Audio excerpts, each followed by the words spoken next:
Hi, everyone. Thank you so much for joining us for today's webinar on the 80/20 rule, AEO and the web, myth or methodology. And super excited to have some great presenters here to walk us through this. Before we get started, wanted to cover a few housekeeping notes. The chat is open, and to test that out, would love to know, where are you tuning in from? Drop your location in the chat so we can see who's here. But the first thing, everyone's favorite question is, yes, this webinar will be recorded, and the recording and the slides will be shared via email later this week. Oh, wow. Fast and Furious chat. Well done. Yeah, Uh, amazing. Second, if you have a question for our panelists, you can drop that in the Q&A box at the bottom of your screen. So we will keep an eye on the chat, but the best way to make sure your question gets seen is to drop that in the Q&A box. And then finally, closed captions are available for this webinar. To enable them, just click the CC button in your Zoom window. And without further ado, I am so excited to have our panelists introduce themselves. These are two people that I turn to often when I'm wondering about best practices, especially for AEO. And so, really grateful that they agreed to share their knowledge with us today. So, next slide here, Volt and Rebecca, introduce yourselves. Good deal. Rebecca, I'll ask you to go first. Tag, you're it. Sounds great. Hello, everyone. So happy to be here with you all today. My name is Rebecca Hofstetter. I'm the VP of AEO and SEO Content at Carnegie. I'm located in Manchester, New Hampshire. I have been with Carnegie for 10 years. I just celebrated my 10-year work anniversary. I started the SEO team here back in 2016 when colleges and universities were just warming up to the idea of optimizing their websites for search. And now, fast forward to today, my team has evolved into the AEO team, and that's what we'll be talking about today over the next hour. Prior to working at Carnegie, I worked in SEO for other industries, but I also worked as an adjunct professor of English. So I'm very passionate about both higher education and content, and I'm excited to talk about both of those things today. Awesome. Thanks, Rebecca. And I had no idea that you had a degree in English. That's amazing. Yes. We have to talk about novels offline, right? Excellent. All right, everyone. Hi, my name is Voltaire. Everyone calls me Volt. I am the EVP for Digital Experience Design and Technology at Carnegie. I've been here for roughly 5 years. Many of you on the webinar might know me from my Stoner days. I co-founded Stoner about 25 years ago with Michael Stoner and was the CEO up until we decided to join the Carnegie Constellation.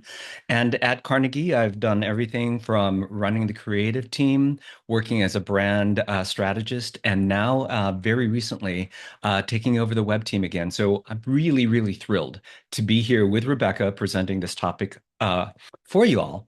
So let's talk a little bit about what we want to cover. So there are six main things that we are going to talk about today. First, we're going to revisit the 80/20 rule.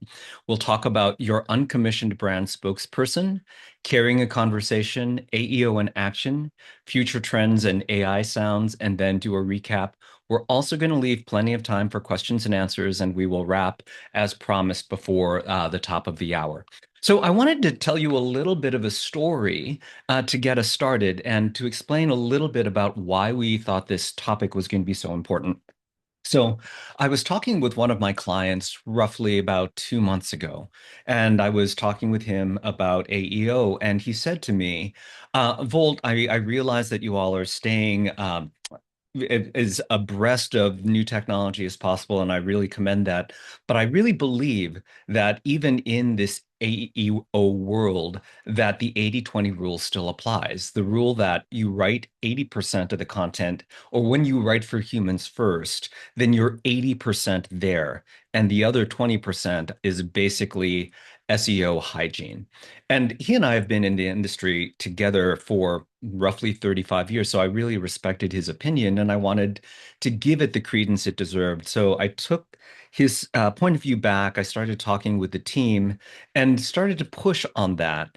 And the fact is that we, for a long time, talked about the 80-20 rule in writing content. And it came about in the age when SEO was just getting started and people were stuffing their content with keywords and asking things like, how many times do I have to repeat this? And how many places do I need to put this in my metadata? And at a certain point, we just had to calm everyone down and say, y'all, search engines are meant to make life easier for human beings. So the most important thing for you to do is write for humans because SEO will continually recalibrate itself in order to make sure that that content was going to get served up in the proper way.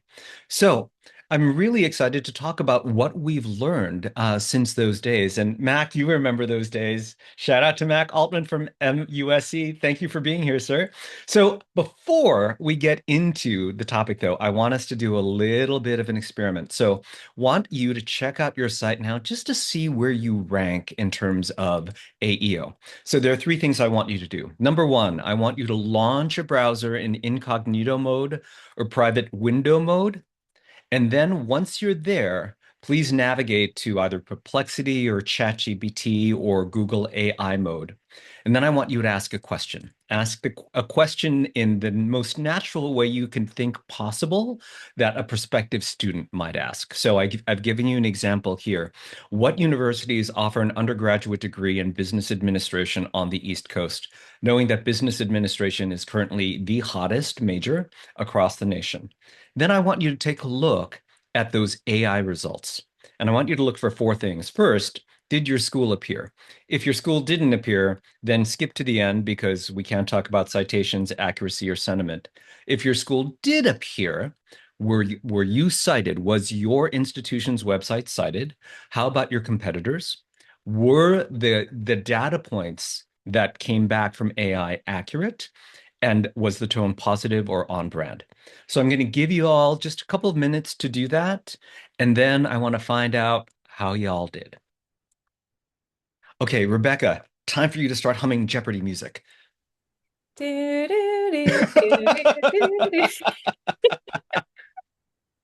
do. Awesome. All right. Give people a few seconds more.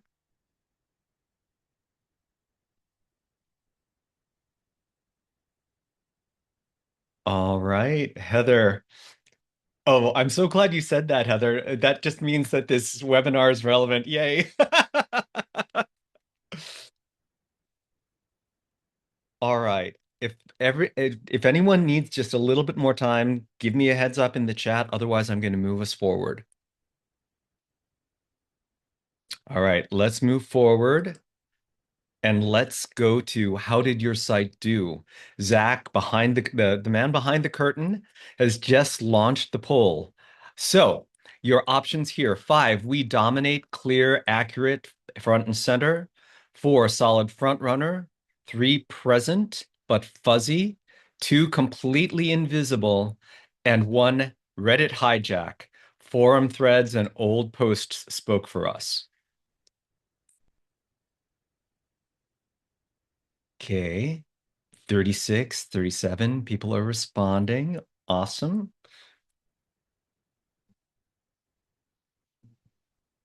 Okay, Elizabeth 4, good deal.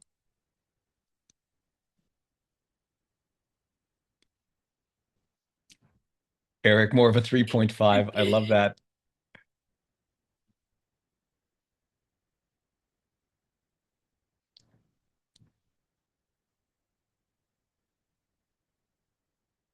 Womp womp, Heather. That is awesome.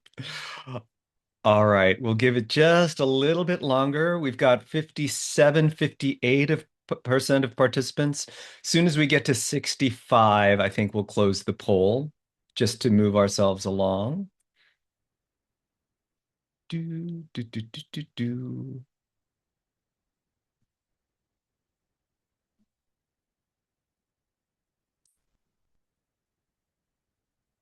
Ah, okay. That is a tricky answer, Zoe.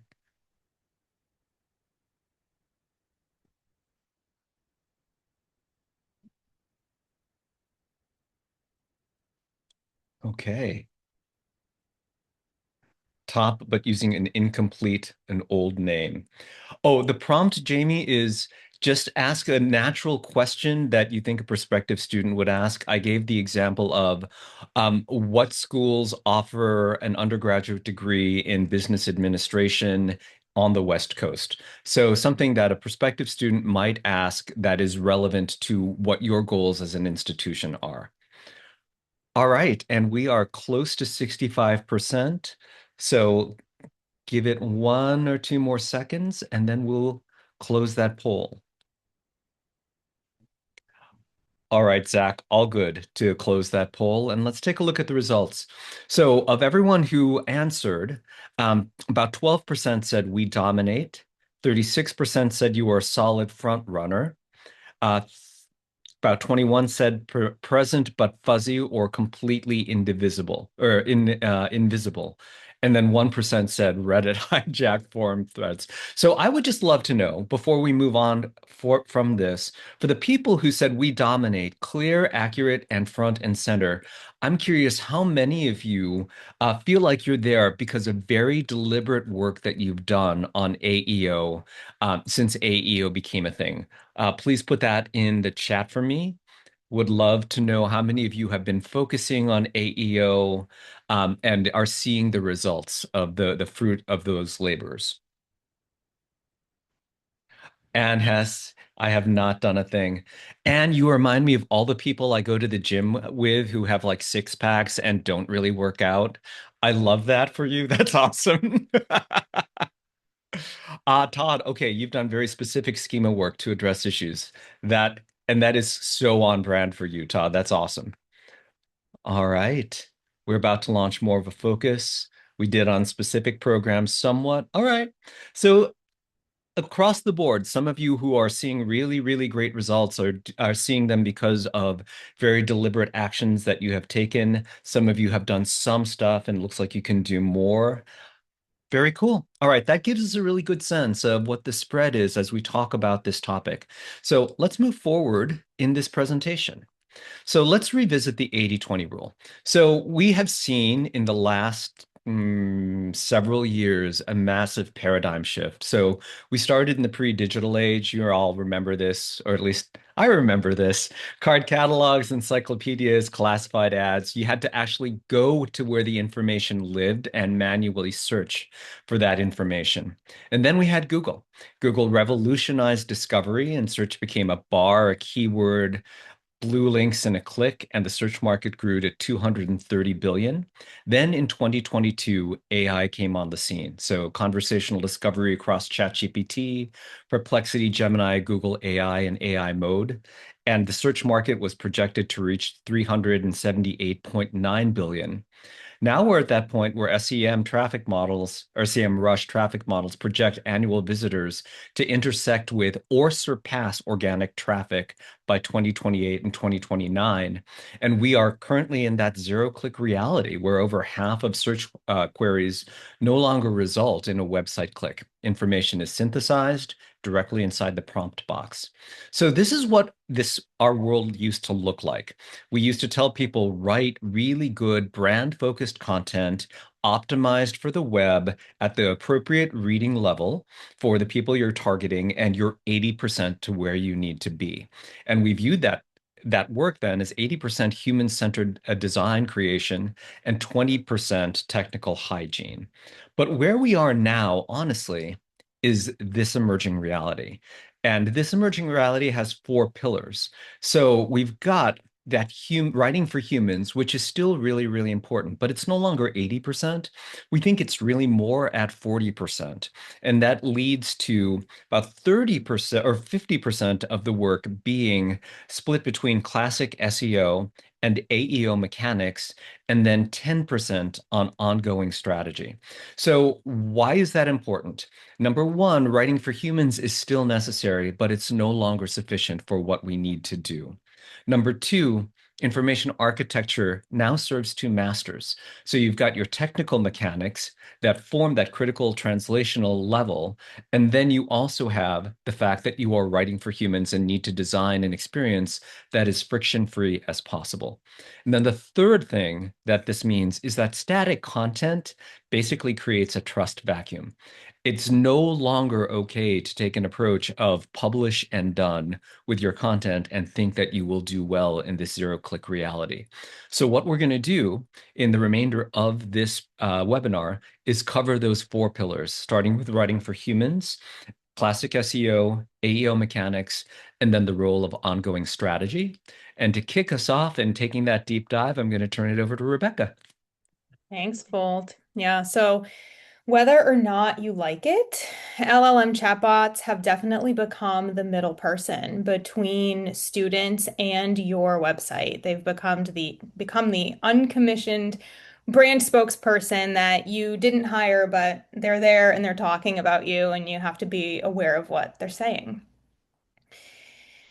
So let's just pause for a moment to recall what a traditional search looked like on Google in its like purely SEO world form before AI was integrated into search results. SEO largely used to be about filling the top of the funnel. So prospective students would go to Google, they'd type in a high-level search like best nursing colleges in New England, and they'd get a list of 10 blue links. And then they would click through to various institutional websites to learn more information. So the first time that they would land on your website, they wouldn't know that much about you typically. And that meant that they would return to your website many different times before taking a specific action. Now, students don't need to click through to various websites to find information. They can find this information right within an AI chatbot. So those LLMs are now doing for them what used to take maybe hours to do. This idea of having to go through to different websites and click through the navigation and read a lot of different pages and gather that information and then go do it on another institution's website to find what information they had there, to start making comparisons between schools and looking at this program versus that program. Students don't have to manually do any of that anymore. They can ask a very specific question to an LLM, and that LLM is going to provide an answer within seconds. That LLM is going to go out and scrape all of those different websites and find that information much more quickly. And so students aren't doing that independently anymore. They're asking LLM and they're trusting what the LLM says for the most part. So that means that students are now progressing down the funnel right in the AI platform. So even before making it to your website, they're forming pretty strong impressions about your institution because they've done a lot of research right within an LLM before getting to your site. So that means by the time they do make it to your website, likely from a branded search because they've got all this information about you and now they're going back doing a branded search to see what your website is like and explore there. So a lot of times now, those prospective students, the first time they land on your website, they're more qualified. They're ready to take an action, like fill out a request for information or sign up for a visit.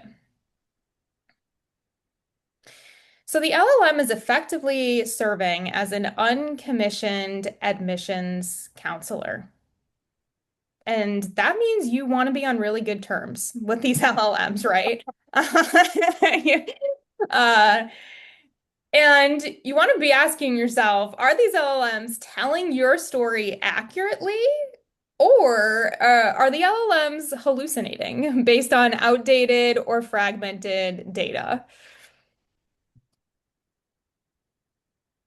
And knowing that students are having these conversations with LLMs, we have to talk about how these conversations are carried out in large language models and how we can control them to a certain extent. So, are we still writing for humans? Are we, Rebecca? Are we both? I think yes, but Yes, we are, but we're writing content that gets filtered through and presented by LLMs to those humans. So there is a middle person involved here. And with that being the reality, there are things that we need to do in order to be successful.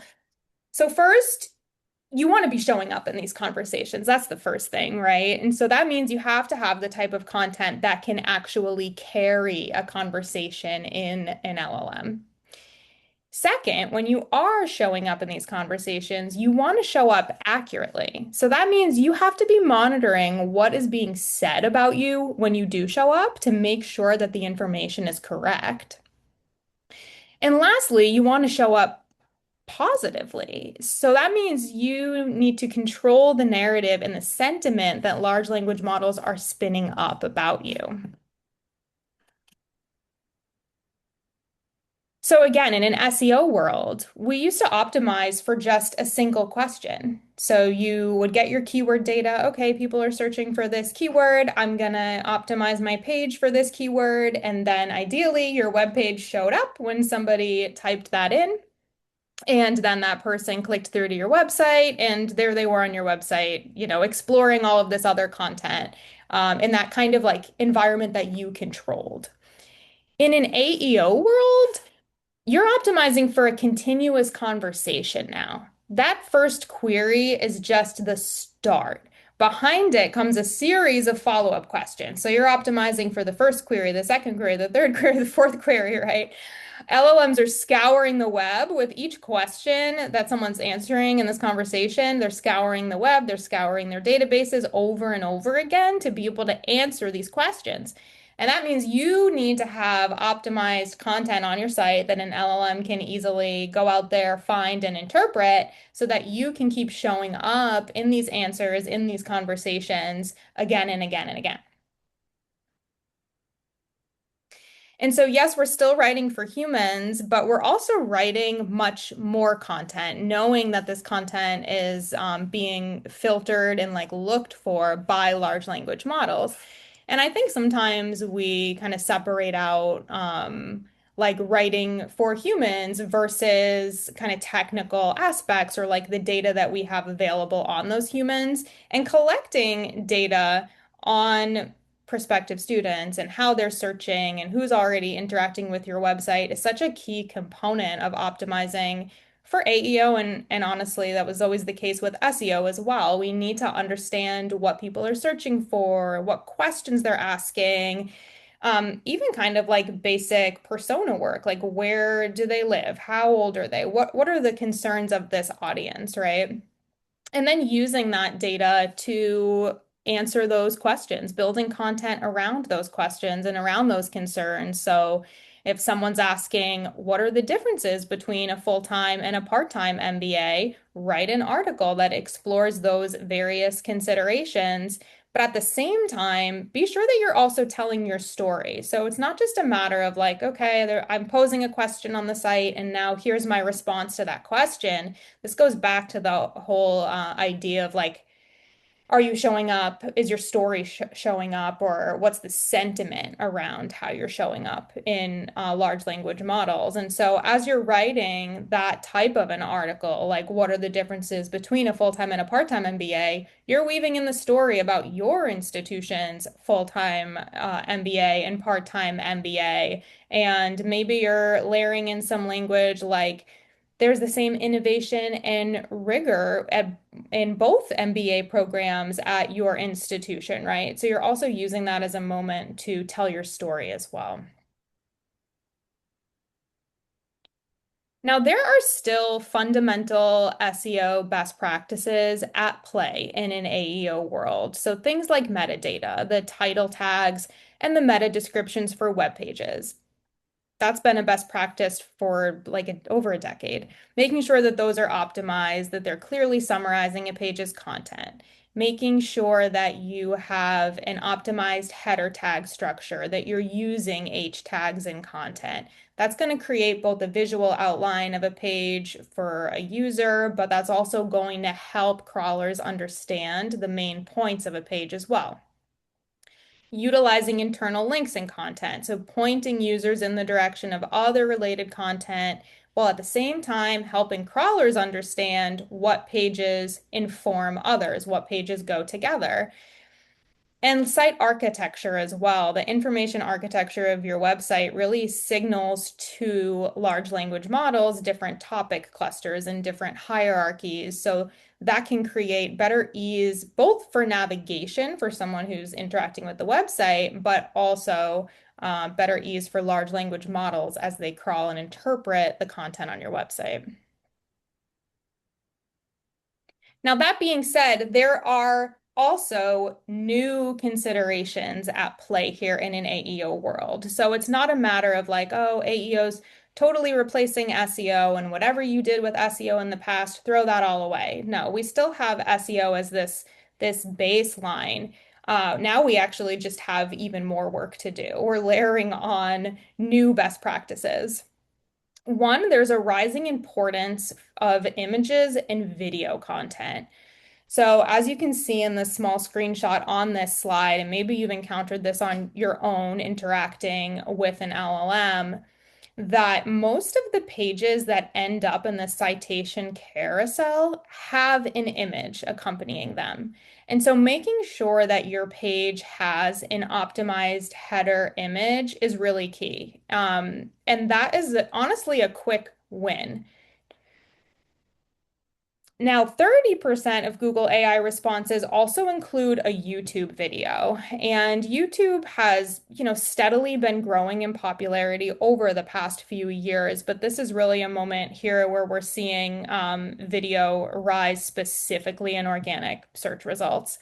So making sure that your YouTube account is optimized, making sure your individual videos are optimized, consistently creating new video content, creating video content that is structured around specific questions. So if you write an article centered around a specific question, repurpose that into video format as well. Now, there are also some new technical factors to be aware of when you are creating content. So when AI models consume thin or AI generated marketing copy, those unique human nuances are erased, and that can leave more generic summaries. And so that's like a whole other topic, but I get asked that a lot. Like, can I just use AI to quickly create a bunch of content for my site and I'll put that up and will that perform well? And we're certainly of the mindset that, like, yes, you can use AI to help in creating content, but I would never want to like put in one prompt and whatever comes out, that's just what you use. You always need that human element still in content. Now, there's also what you might call like this lost in the middle effect. What this means is large language models recall the beginning and the end of long pages better than the content that lies in the middle. And that's not to say that the content that lies in the middle isn't important, but it's just to say that when you are creating content, you want to be sure that your most important points are stated clearly at the beginning and then clearly at the closure of that page as well. And last year's context clash. So say page A has updated tuition information, but an unarchived social post has old tuition information. So the LLM is seeing two different answers to that question, and it starts to hallucinate or brain freeze and provides the wrong information.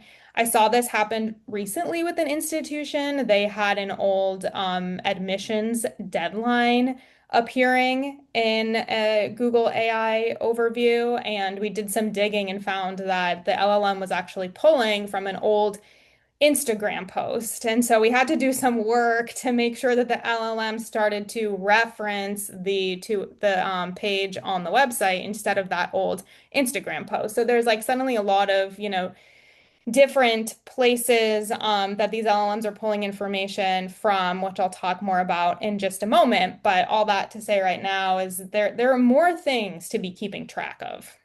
Now, Rebecca, before we move off of this slide, Yeah. Stephanie asked in the chat, does the quality of the video matter? Can it be just user-generated videos from students, faculty, or staff, or not? What would you say? Oh, I would say Okay, I would say having any video for one is going to be better than having no video. But I think, in this day and age where like everyone have not everyone, most people have a pretty like good quality phone that can take a decent video. I think that user-generated content can perform pretty well.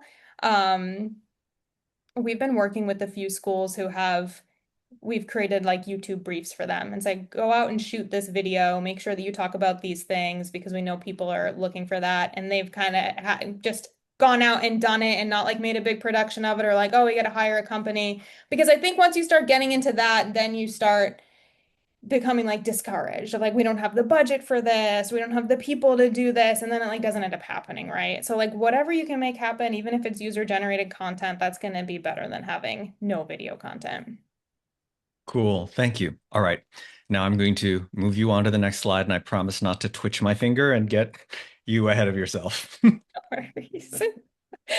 And so for today's webinar, we're largely talking about the website. We only have an hour here, so we can't talk about everything, but there really is in an AEO world this new, like larger ecosystem to the point I was just making. LLMs aren't just using information from your website to generate summaries, they're drawing upon multiple sources of information. So that includes news outlets. So now there's a growing importance on staying on top of your public relations, controlling how and where you are spoken about in media outlets.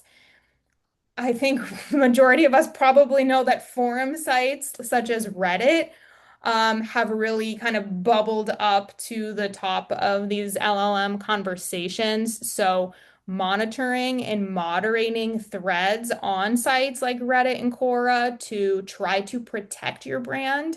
You're not going to have full control over what people are saying about you on Reddit, but you don't have to totally like sit out on that conversation. You can still kind of be actively participating on these forums and moderating these forums to try to steer that ship.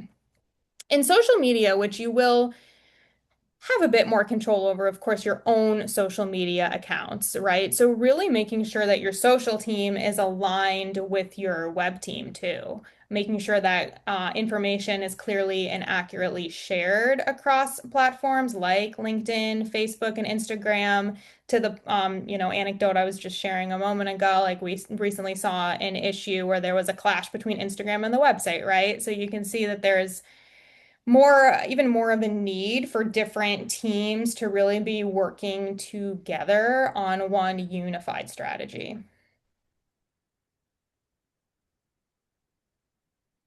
So I'd love to talk now about a little AEO in action.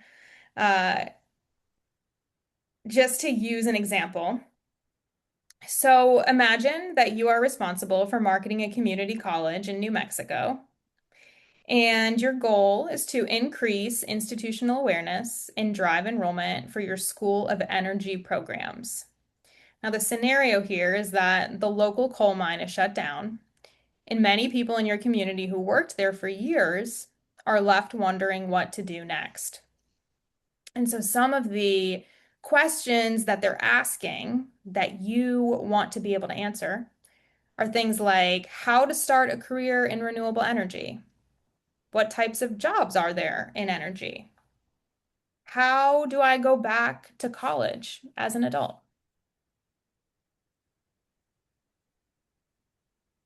This was the exact scenario that San Juan College, a two-year institution in New Mexico, was in when they first began working with us on AEO.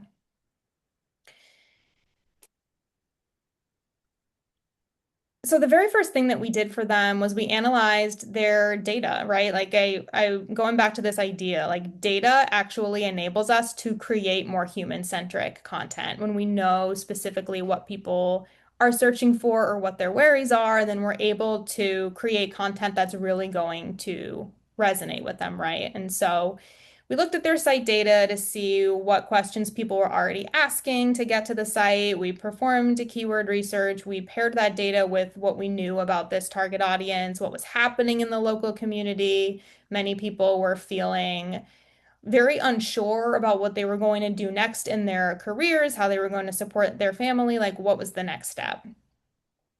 So we created a listicle first titled 15 Renewable Energy Careers because a lot of people in the community had been hearing like, oh, you can transfer your skills to renewable energy, but people didn't exactly know like, well, what does that mean? Like what is renewable energy? What exactly can I do? So we wrote this article. Again, we made sure that this article had an optimized header image because we know that most pages that get cited in that citation carousel have an image. And within this piece of content, we were posing questions in the form of headers, and then we were providing responses. And so back to the idea of some of these like more classic SEO best practices. Header tags have always been a best practice for SEO, but now we're kind of shifting more towards transforming those header tags into questions so that rather than like more like headline focused, right? So we posed these questions in the forms of headers, we provided responses. We also created a numbered list of job opportunities and provided explanations and easy to interpret bullets here. And by numbering out each job opportunity, that was also making it easier for large language models to be able to scrape this information so that if someone was searching specifically for one of these job types, it would be easy to be able to grab this information. Now, in addition to creating new content, we also went back and optimized all the existing program page content for all of the relevant degrees and certificates, within the realm of renewable energy. So again, going back to the basics still matter. We still need this solid foundation. Quick question now, Rebecca. Before Yeah. we move, I'm going to bring you back here. And Anne had a question. Is posing the question in the title itself less important? So when a crawler lands on a web page, what it does is it first does a scan of the page by kind of doing a quick punch of what are all these headers and like using the headers to basically create an outline to understand everything that's going to be covered in that piece of content. And so that's why it really is important to utilize the header tag, function within your CMS, knowing that that is how crawlers are understanding the different topics you're covering in the page. Cool. Thank you. All Yeah, right. Moving you along. sure. So over the course of time, we were publishing new content that we were creating for San Juan College. So we did this article, how to create or how to start a career in renewable energy. And so essentially, we're creating a lot of different types of content, ushering people further down the funnel, right? So first we created the listicle that was like, what even are the jobs that I can get in renewable energy? And then we created this piece that was like, okay, now that people had an awareness of what those different careers were, well, how do I even go into one of those careers, right? What do I have to do? We also created on the next slide here an article how to go back to college as an adult because we knew that this was a really big concern for the audience. So also creating this like supporting content that, this wasn't speaking specifically about the renewable energy programs, but we knew the people that were going to enroll in those programs had this concern of not knowing how to go back to college as an adult and how to take those steps. Now, San Juan College, over the course of this project, earned a lot of different citations in Google's AI mode for a lot of different types of prompts. There's just an example on this slide here for types of jobs in energy. So when putting that into Google, right at the top of the AI overview, the information being summarized was coming from the San Juan site. They had, you can see in the red bar on the right, the number one citation in the citation carousel. You see the optimized image there in the citation as well. So at the end of the 1 year project, and they actually, we love working with San Juan College. We're still working with them, but at the end of this like one phase, they had an 800% growth in sessions originating from large language models. 800% growth in sessions coming to their website. 580% increase in website visitors from AI search engines, and a three times increase in keywords or questions that were surfacing their website in Google AI mode and Google AI overviews. Very cool. Thanks, Rebecca. Yeah. Before we leave this case study, we had a question from Christina that I wanted to make sure you got to answer. Yeah. Best practice, what are the best practices for optimizing header images? What should you be doing? Oh, yeah, that's a great question. Thank you for asking that. So first you want to be sure that before you even upload the image into your CMS that you're compressing it. This is something we didn't have time to really include here in the webinar, but I'll talk about real briefly. A huge technical concern with LLMs is page speed on your website. So you might write a great piece of content, you follow all the best practices. If your website is slow to load, a large language model is just going to hit the page. If it's taking too long, the LLM is going to leave and they're just not going to crawl that page. They're not going to make it part of their database. And so the biggest culprit with page speed tends to be images.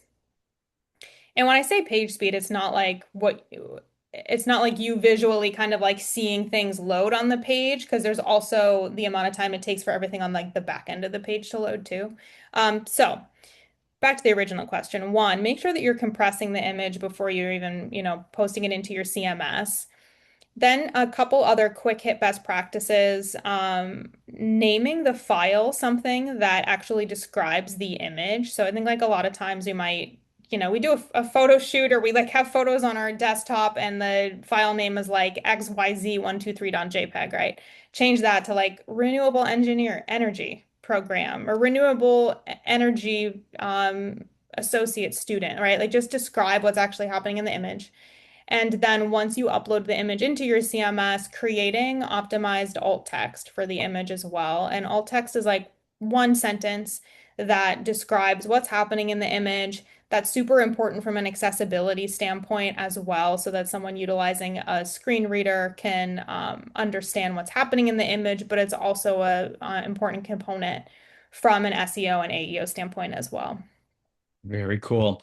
I'm going to keep you here a little bit longer because people seem to be really intrigued by the Do whole it. San Juan experience. Number one, from Becca, did they have an enrollment increase? Oh, that's a good question. I have to go back and ask them for those numbers. But they did, I assume. Oh, you mean yeah, Okay. they Okay. definitely did. I just don't know the like percentage, but that would be really cool to have on this slide. All right. We'll take that as an assignment, Becca. Thank you for asking the question. Elizabeth is asking, does it matter whether FAQs are on the .edu domain or in a knowledge base on a subdomain? Ooh. I love that question. Okay, so I've been getting asked a lot of questions this year about where FAQs should live. Um, I believe that FAQs they should appear on the page that kind of makes the most sense or has the most context. So like I recently got a question of, can I just have like one big FAQ page and it has questions about like all the different programs and plus like tuition and admissions, and just have like everything on one page and that's it. And I only had to deal with that one page.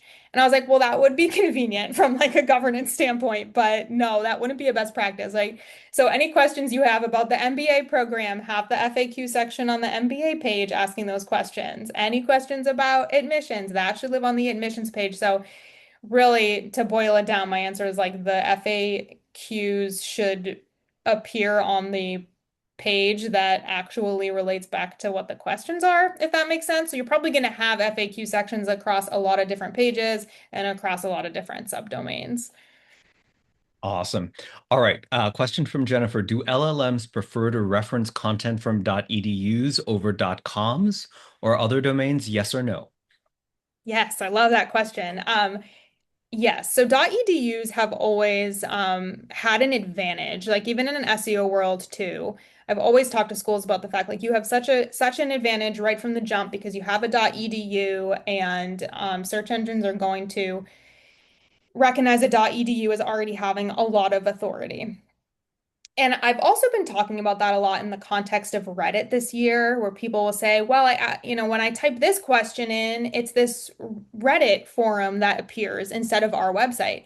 I truly believe that these LLMs want to reference your website over Reddit.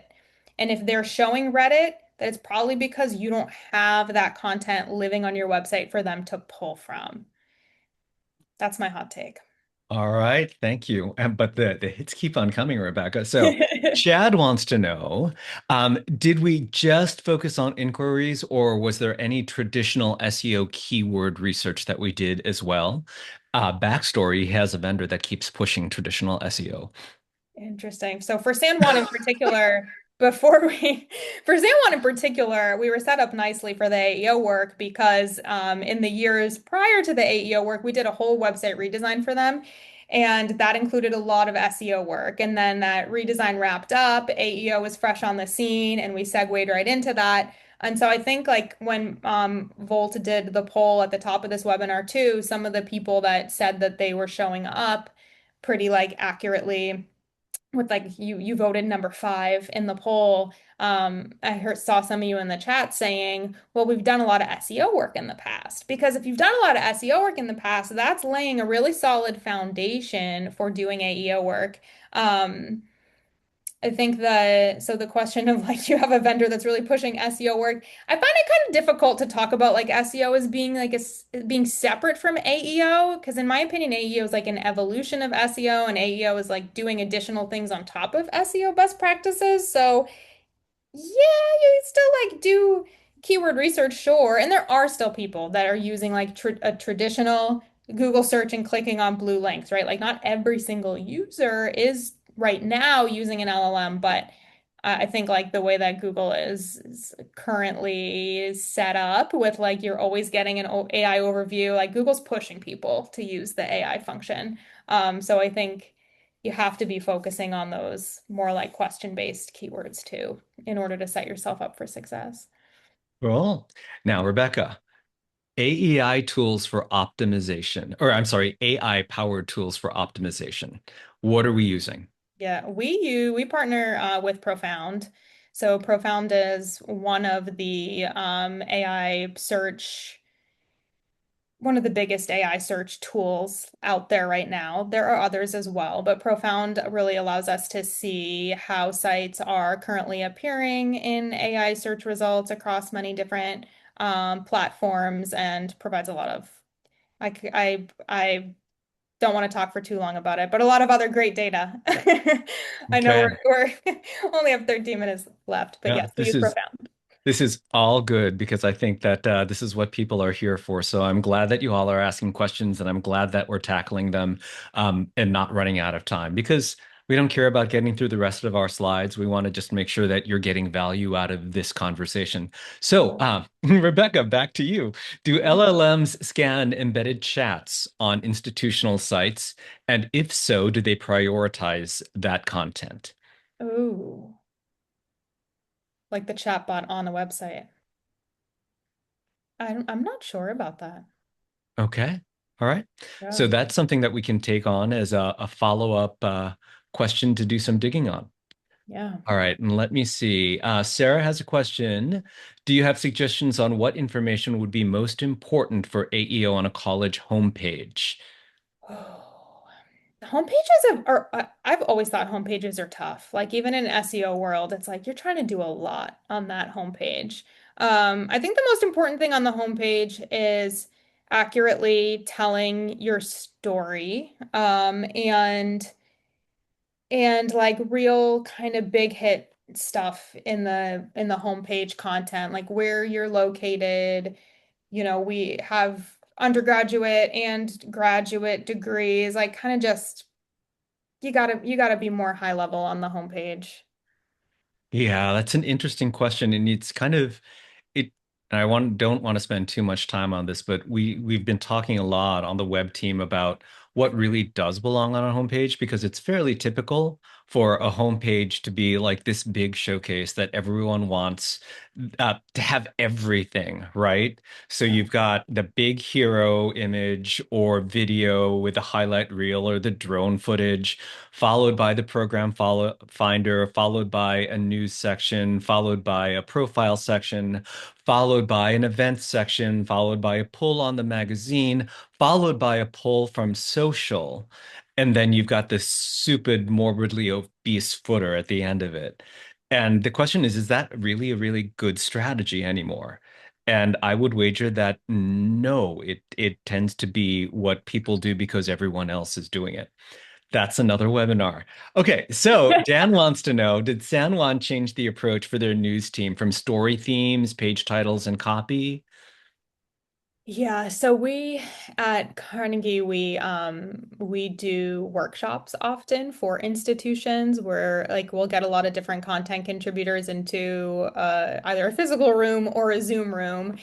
So we did that with San Juan too, where it was like anybody that was a content contributor for that website, whether it be they were working across news or whether it be they were responsible for writing academic content, whatever it is, if you wrote any content for the website, you're attending this workshop.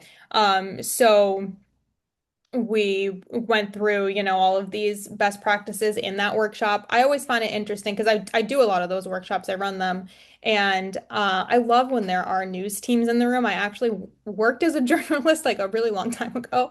But I think it's really interesting, like translating that like traditional journalist mindset into the web world where with like print media you wanted to have some like catchy headline, and that's always kind of the push and pull or like the learning experience I find when I'm doing these workshops for news teams, or it's like we're not trying to catch someone's eye on a newspaper. We need to make this headline something that people are actually searching for. And I think that can maybe be like a little sad to have to accept, but that's definitely the reality. Okay. Brandon wants to know if it's more impactful to have an FAQ section on the page or to answer the questions in the content itself. Yeah. I like to answer the most important questions in the content itself. And then if there are kind of like some quick hit FAQs you want to do at the bottom of the page, I see a lot of people doing the FAQs in accordion style at the bottom of the page. And I've like attended some AI webinars this year myself and read a lot of articles, and there seems to be like debate about accordions and like and how LLMs are crawling sites, and like are they seeing the accordions? Are they like seeing the content in accordions as important as the content that's in like the regular HTML of the page? So I would definitely say answer the most important questions in the body content. And then if you're like, I have way more questions I want to answer that I can't really naturally fit in, then do that kind of bullet list at the bottom. Awesome. And Mac from MUSC added that LLMs don't see the accordion, and it's worth prompting the LLMs to ask, what do you see on this page? So you can Yeah. understand what it strips down and what it actually looks like. Last question before we move on is from Eric. How much are you balancing needs for AEO with pushing people to certain actions like apply, inquire, come for a campus visit? Should AEO come first? Well, the interesting thing, I was saying this at the beginning of the webinar, that now a lot of the prospective students landing on your website are more qualified than they used to be. So it's totally natural if you've seen, first of all, a decrease in organic traffic over the last year. I think everybody has, because people are finding more information in an LLM before they make it to your site. But the fact that when they do make it to your site, they have already some knowledge about your brand and about your institution and maybe the programs you offer, that means it's really important to have those calls to action front and center on the website. So that's definitely a conversation we've been having with schools this year. Like, okay, there's been maybe some pushback in the past of like, maybe we don't want a form on this page or we don't want the call to action to be on this page. It's like, well, having that call to action, very easy and like accessible from any page, I think is more important now because you have more qualified traffic coming to the site. and Awesome. less traffic coming to the site. So you want to grab them. Awesome. Thank you, Rebecca. All Yeah. right, let's move forward. Let's talk a little bit about what's coming in the future. So, the last pillar that we wanted to talk about was ongoing strategy and governance. And I think this is really important because there was a day and age, and there still is this is still a day and age for many institutions where it's like a one and done sort of thing. You publish and you forget it and you move on. But in this new world, it's really important for us to continue our strategy and our governance. I think it's more important than ever. So, three things to remember here. Number one, prune old content before the bots start hallucinating. People, like I said, tend to publish a program page and then forget that it's there. But if details change and your site remains quiet, then LLMs are going to start looking other places for that information. So keeping your content fresh and accurate is the best way to stop AI models from making things up.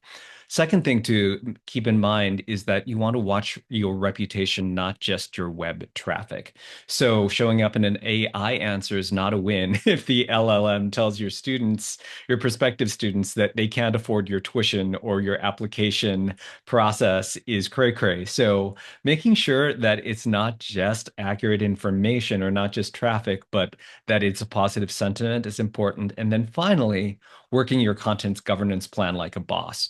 And those of you who are on the call who know me from web projects know how much I value the importance of governance. So this doesn't just happen. Your team really has to own ongoing governance, whether that is running schema checks or refreshing content pages or adding clean transcripts to your YouTube videos. So you want to build a sustainable, a repeatable governance plan so your site stays sharp, but your staff does not burn out.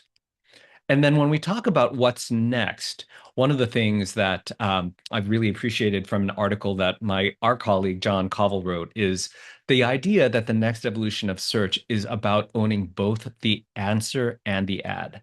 So SEO builds the foundation, AEO earns visibility, and paid search creates the path to action. So the institutions that can connect all three of those things are much better positioned to shape the search experience all the way from discovery through decision. So what does that mean? Number one, owning both the ad or the answer and the ad. And this is about bringing silos together. And this is something that most institutions still suffer from. The idea that paid media is managed here, organics is managed here, the website's managed back there. Everyone has a piece of the pie, but no one is talking. So in this new world, connecting and converging these efforts is the most important thing. That also means breaking down silos, making sure that your teams are talking with each other, aligning with each other, sharing information with each other, and finally, changing the way that you measure. Because up until now, a lot of us have been focused on vanity website metrics, and that's not enough anymore. So we want to make sure that in this zero-click world, we are taking a look at the metrics that matter and not just worrying about clicks on the website. So recap. AEO in action. Focus on these actions to drive success. Your website content should answer questions and drive conversations. Content should be current, accurate, and up to date. Media should reinforce your authority. You need to build trust beyond the website itself. And finally, you need to strengthen your technical foundation. Now, that leaves us exactly 1 minute and 20 seconds for one or two more questions. Anyone on the chat?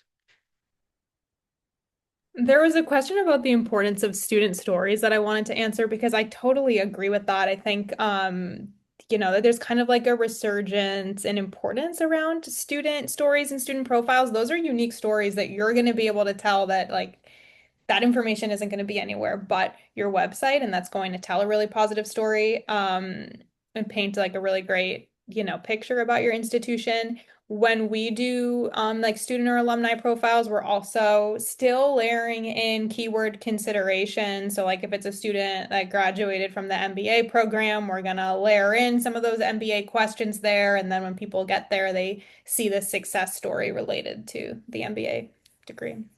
Awesome. All right, I am going to point to this last slide, which is a resource. You all are going to get this deck, but this is the definitive guide to AI search. Has a lot more detail on some of the stuff that we covered. And very quickly before we wrap, I want to give a shout out to Aaron and Todd and Chris Pena and Jess and John K and Lisa H and Maggie and Mac and Peter T and Tara. Thank you all for showing up. It was great to see your names in the attendance list. Um, Really grateful for your hanging in with us for the last hour, and stay tuned for more information for our team. Caitlin, anything else before we wrap? I think just one last slide here. If you're wondering how to get started, you're not sure how to get started, we would love to have that conversation with you. Rebecca and her team do a really great job of running an AI search or AEO audit. And so I'll drop the link in the chat. You can also scan the QR code here and we'll follow up with you as well. But thank you all so much. And thank you, Volt and Rebecca. This, as a content strategist myself, I learned so much today. So thank you. Awesome. And great seeing you too, Todd. Thank you all. Thank Bye. you all so much.